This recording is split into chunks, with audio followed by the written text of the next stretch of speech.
क्या कहना चाहेंगे इसके ऊपर? देखिए, ये एक सोच ऐसी थी कि ना तो ये कोई पॉलिटिकल मैसेज है और ना ही इसके पीछे ये कि ये कोई सिर्फ टूर्नामेंट है कि जैसे बाकी क्रिकेट टूर्नामेंट्स दिल्ली में या देश में होते हैं। इसके पीछे सोच ये थी कि जब हमने एक ऐसी फैसिलिटी शुरू करी है, ऐसी फैसिलिटी बनाई है, वर्ल्ड क्लास फैसिलिटी है जहाँ पर फ्लड लाइट्स वानखेड़े के स्टैंडर्ड की लगी है, आप इंटरनेशनल स्टैंडर्ड का ड्रेसिंग रूम है, तो ईस्ट दिल्ली का ही बच्चा यहाँ पर आके खेल सके और इसका एक्सपीरियंस ले सके।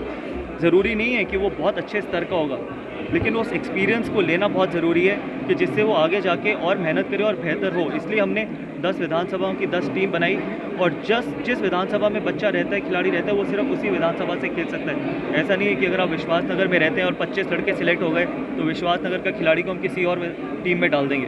तो जिस विधानसभा में आप रहते हैं, आप उसी विधानसभा को रिप्रेजेंट कर सकते हैं। गंभीर जी, ये मैचेस अगले साल भी ऐसे ही होते रहेंगे, आगे चलते रहेंगे? देखिए, हम इसको और बेहतर बड़े स्तर पे करना चाहेंगे। ये तो देखिए पहली बार है, शुरुआत है, कई बार ऐसी टीथिंग प्रॉब्लम्स भी आएंगी, ऐसा नहीं है कि सब कुछ ठीक होगा, और चाहेंगे कि अगली बार और ज़्यादा बड़े स्तर पे कर पाएँ। शायद ऐसा भी हो सकता है कि आप 10 के साथ 2 और टीमें ऐड कर सकें, जिससे और बच्चों को मौका मिल सके और बेहतर प्राइज़ मनी दे सकें। साथ ही में ये ज़रूरी है कि जो प्राइज़ मनी हमने रखी है, अगर कोई टीम जीतती है तो उसकी 50% बच्चों में डिवाइड होगी, 50% ओनर्स में जाएगी, रनर अप में भी 50% ओनर में जाएगी, 50% बच्चों के पास जाएगी। जिससे क्या होगा कि वो आगे जाके अगर कोई अकेडमी ज्वाइन करनी है या कोई इक्विपमेंट खरीदनी है तो उस पैसे से वो खरीद सके। अरे गंभीर, जैसे कि अगले साल भी ये मैच होंगे, IPL होगा, तो इसमें क्या जो टीमें हैं उन्हीं को आगे खिलाया जाएगा या और बच्चों का सिलेक्शन होगा या टीम बिल्कुल नहीं, बिल्कुल नए तरीके से बनेगी, नए स्तर से बनेगी, सेम सिलेक्शन होगा। और इसके साथ ये भी है क्योंकि कई बच्चे ऐसे भी होंगे जो इस साल अच्छा नहीं कर पाए, अगले साल और बेहतर होके आएँ, इन बच्चों से बेहतर कर पाएँ।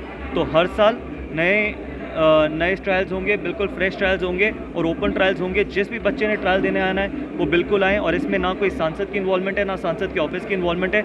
और जैसे मैंने आपको स्टेज से भी बोला था, यहाँ पर बच्चा चप्पल में भी आ सकता है, नंगे पैर भी आ सकता है, जिनके पास वाइट कपड़े नहीं है उसमें भी आ सकता है, क्योंकि बहुत कम ऐसे किस्मत वाले होते हैं जिनके पास इतना पैसा या मौका होता है वो अकेडमी ज्वाइन कर सके। लेकिन यहाँ से अगर कोई बच्चा अच्छा निकलता है, उसको हम कोशिश करेंगे कि फाउंडेशन या फिर किसी ओनर को बोल के उसको स्पॉन्सर करा सके। सर, जो बची हुई विधानसभा है, क्या वो बच्चे भी पार्टिसिपेट कर सकते हैं इस बार, या क्योंकि 10 विधानसभाएं आपकी लोकसभा से ली गई हैं? 10 विधानसभा है मेरी लोकसभा में, और कोई बची हुई विधानसभा है नहीं। दूसरी तरफ से कह रहे हैं कि जो और दिल्ली की बात कर, देखिए, मैं सिर्फ ईस्ट दिल्ली की बात कर सकता हूँ, और इसलिए ये ईस्ट दिल्ली के लिए ही ऑर्गेनाइज़ किया गया। हमारे को ये भी बोला गया था कि हम यहाँ पर फर्स्ट क्लास मैचेस कराएं या फिर, लेकिन मेरा हमेशा मानना ये था कि पहले यहाँ पर ईस्ट दिल्ली का ही बच्चा खेले, जिससे कि वो जब घर जाए अंडर लाइट्स खेल के या फ्लड लाइट्स के नीचे खेल के, तो वो एक ऐसा एक्सपीरियंस लेके जाए जिससे उसको लगे कि एक मेरे सांसद ने फैसिलिटी बनाई है, तो सबसे पहले मैंने यहाँ पर खेला, किसी और ने यहाँ पर नहीं खेला, तो वो एक सेटिस्फैक्शन बहुत ज़रूरी है। जी, आपने कहा कि क्रिकेट के अलावा और खेलों को भी हम आगे बढ़ावा देंगे, उसके लिए क्या कहना चाहेंगे? देखिए,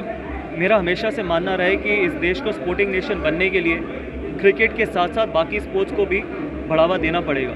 ये तो सिर्फ क्रिकेट से शुरुआत है, हम कोशिश करेंगे कि हम बाकी स्पोर्ट्स में भी इसी तरीके से कुछ ऑर्गेनाइज कर सकें। जैसे हॉकी है, हॉकी आपने देखा है कितने साल बाद ओलंपिक में मेडल मिला है, तो अगर हम हॉकी का टूर्नामेंट या फिर कोई बास्केटबॉल का टूर्नामेंट या आर्चरी का टूर्नामेंट या मैराथन, कोई भी किसी भी और फुटबॉल का टूर्नामेंट ऐसा कुछ ऑर्गेनाइज कर पाएँ, जिससे कि बच्चे यहाँ पर आके अपनी प्रतिभा दिखा सके और हो सके आगे जाके देश का और अपने परिवार का नाम रोशन कर सके।